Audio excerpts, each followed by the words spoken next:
Alors, chers auditeurs, bienvenue à notre dernière web émission pour l'année 2019. Pierre-Olivier, ça va bien? Très bien, et toi? Ben oui, ben oui. Alors aujourd'hui, comme d'habitude, on va répondre à trois de vos questions et on va tout de suite enchaîner avec la première. Oui. Tiens, Alors, vas-y. c'est Sylvain qui nous demande notre opinion sur la société financière Bank of America. Oui, oui, très, très bonne question. Aaron, je trouve que c'est un bon moment pour nous poser cette question-là parce que les banques, depuis un certain temps, sont beaucoup sous pression. Donc, on assiste à des ratios d'évaluation dans le domaine bancaire, spécialement aux États-Unis, qui est très faible. Pourquoi tu penses? Ben, il y a eu beaucoup de craintes de récession, je dirais, dans les derniers 6 mois. Je ne sais pas si tu te rappelles, cet été, on parlait de courbes inversées des taux d'intérêt. Oui. Donc, il y avait beaucoup d'économistes qui prédisaient une récession. Du moins, ce n'est pas encore arrivé pour l'instant. Puis, généralement, quand on a la trame de récession qui s'en vient, les banques ont tendance à s'échanger à un ratio qui est plus faible. Donc, c'est ce qui arrive à Bank of America. Nous, ce qu'on trouve intéressant dans cette banque-là, bien qu'on ne la possède pas, là, bon, c'est une banque extrêmement dominante aux États-Unis, économie d'échelle, le revenu par employé, le nombre d'actifs par employé est excellent, mais le réseau de dépôts, de succursales qu'ils ont aux États-Unis, notamment dans Californie, en Floride, donc vraiment des États très populeux aux États-Unis, il est très bon. Donc, c'est probablement le meilleur réseau de dépôt aux États-Unis. Ça, ce que ça fait, Aaron, c'est que si un jour les taux d'intérêt augmentent, eux autres, ils ont la capacité de garder leur coût d'intérêt. C'est un peu leur matière brute. Eux autres, ils ont besoin d'argent pour la prêter. Si les coûts d'intérêt restent bas, c'est très bon. Ça aide leur marge. Donc, je dirais, la caractéristique la plus importante de Bank of America qui fait qu'elle a quand même bien performé depuis sa sortie de la crise financière. Puis l'évaluation du titre aujourd'hui est raisonnable. On est à peu près à 13 fois les profits passés, 12 fois les profits prévus. Les dirigeants rachètent des actions massivement. Parce qu'il faut le dire, là, depuis la sortie de la crise financière, les ratios de capitalisation des banques, donc le nombre d'avoirs des actionnaires qui détiennent par rapport à l'actif total, est quand même assez élevé. Donc, ils ont le luxe d'utiliser le capital puis de racheter des actions puis de verser un dividende. Là, en ce moment, Bank of America, ils ont diminué sur un an le nombre d'actions en circulation de 7,5 OK. Ils versent un dividende d'à peu près 2 du prix de l'action. Donc, juste sur ces deux facteurs-là, là, c'est quand même intéressant. C'est quoi que tu vois, mettons, comme les risques? Oui, bien, il y a peut-être un désavantage concurrentiel structurel qui est le fait que c'est une banque systémique, une des grandes banques américaines, et donc, ils ont des exigences réglementaires qui sont beaucoup plus élevées que les plus petites banques. Donc, ça, c'est un désavantage. Puis, un risque, je dirais que, bon, c'est une entité cyclique, une banque. Et donc, oui, effectivement, s'il y a une récession, mais ça se peut que ce soit quand même assez long avant que les rendements soient intéressants. Et même quand on voit le nombre d'actions qu'ils rachètent présentement, ben s'il y a une récession, ça se peut qu'il y ait du capital qui soit plus disponible pour faire des rachats d'actions. OK. Donc, ouais. Puis, vu que c'est une banque très diversifiée, elle a peut-être moins la capacité de choisir des niches rentables, Ouais, ce c'est un qu'une bon point. petite Oui. banque va peut-être avoir l'opportunité de faire. Oui, oui, oui. Donc, ils vont pas développer des spécialités dans les lignes de prêt. Ils sont vraiment ce qu'on appelle en bon français un money center bank. Mhm. Donc, ils font toutes les lignes de prêt. Donc, oui, eux autres, ils font leur argent sur le faible coût du capital et non sur faire des prêts à un plus haut taux de rendement. OK. Alors, on va passer à la prochaine question. Aaron, il y a Robert sur la page Facebook de Medici, l'adresse est ici, qui nous demande: j'aimerais connaître les avantages et les risques d'acquérir des debentures convertibles. Et Ouais. si tu me permets, Aaron, avant de te poser à toi la question, j'aimerais mentionner que lors de la web émission numéro 30, donc il y a un petit peu moins d'un an, Karine et Aaron ont parlé de justement c'est quoi une débenture convertible.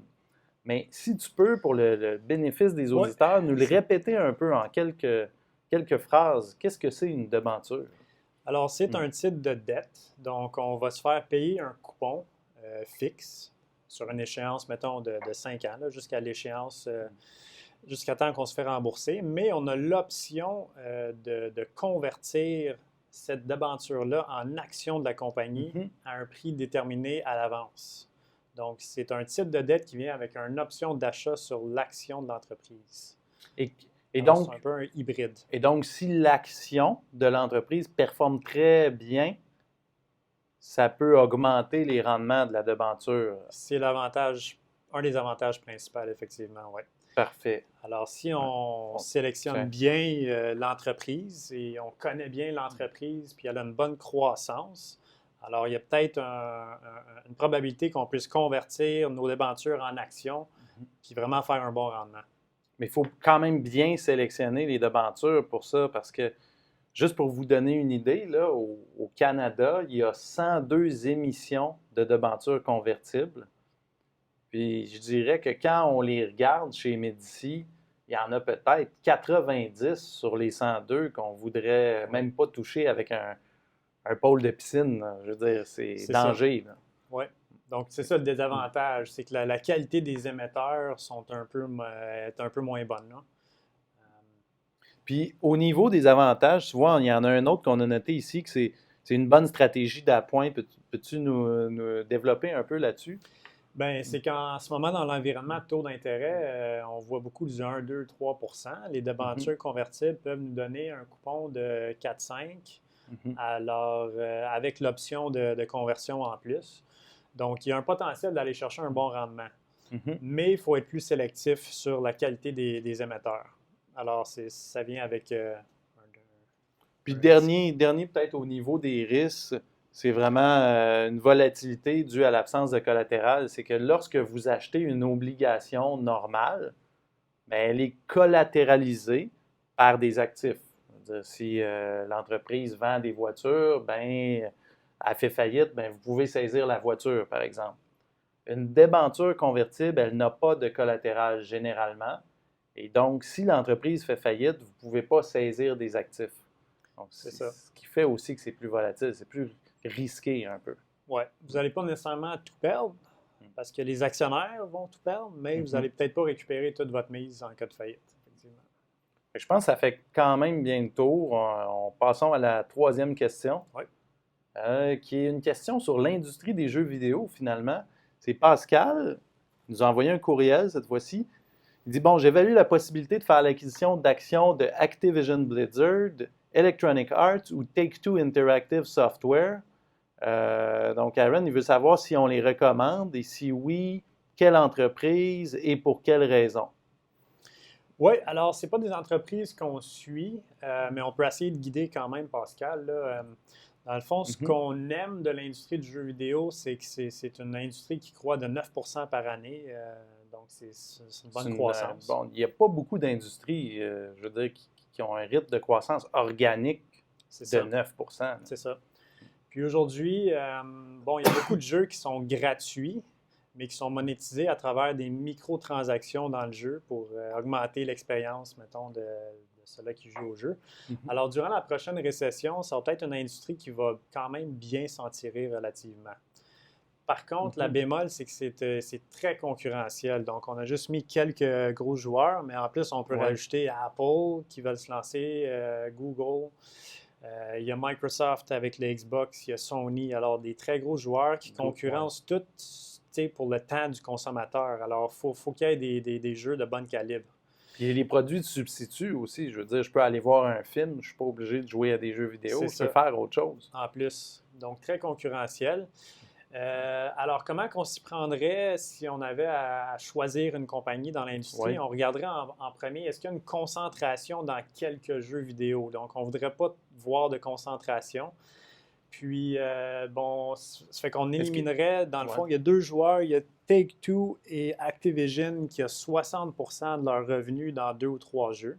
Alors OK. ça, on aime moins ça. Alors, Ça fait en sorte que s'il y a un jeu justement qui est moins populaire, les bénéfices par action peuvent. c'est qu'ils n'ont pas le Ouais. luxe de se planter sur Ouais. une nouvelle sortie de jeu, là. Mais c'est un peu la nature de l'industrie, là. On dit que c'est boom and bust. Je veux dire, Il faut Oui, toujours sortir des nouveaux hits. mais si tu as, mettons, un portefeuille de 100 jeux, puis ton plus gros jeu, c'est 5-10%, c'est moins pire. OK. OK? OK. La deuxième chose, on essaierait de trouver une compagnie qui a une capacité à développer ou acquérir des nouvelles franchises à travers le temps. Donc, OK. c'est pas assez de seulement renouveler les franchises existantes, parce que ça, tu fais juste stagner dans le fond. Mhm. Puis Electronic Arts, dans les 5 dernières années, ils n'ont pas vraiment. Il y a un nouveau jeu qui ont sorti, League of Legends, récemment, OK. qui va concurrencer Fortnite.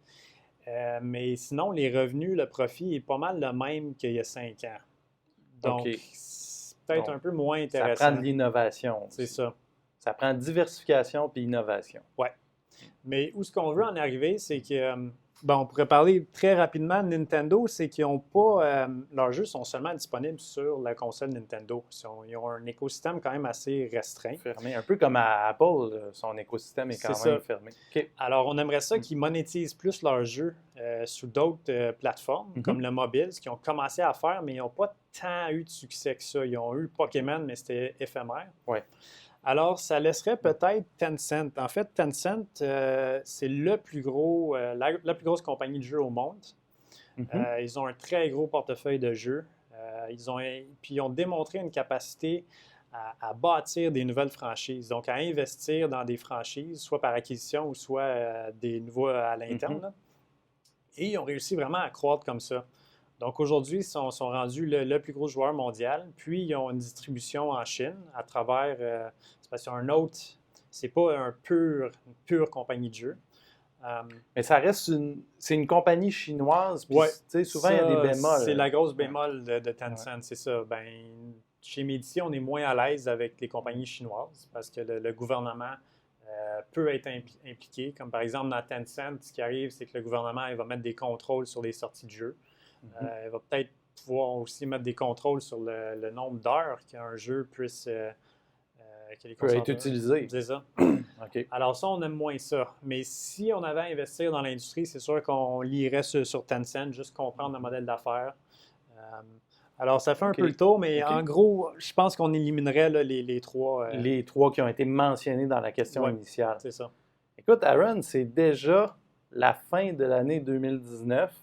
Donc, au nom vraiment de toute l'équipe de Medici, ben, merci de nous écouter, de nous poser des questions. Ça nous fait plaisir d'y répondre. Certainement. Puis, Aaron, qu'est-ce qu'on peut souhaiter à nos auditeurs pour l'année 2020? Ben, il faut toujours dire santé en premier. Je vais dire santé. Santé, Puis bonheur. en deuxième, des bons rendements. C'est ça qu'on Ben va. oui. À peu de risques. Un peu de Sans risque, prendre ouais. trop de risques. C'est ça. Pas de Bitcoin. Donc, merci beaucoup. Puis, envoyez-nous vos questions. Vous voyez les coordonnées ici. Puis, ben, on se voit en 2020. Merci, Aaron. Merci.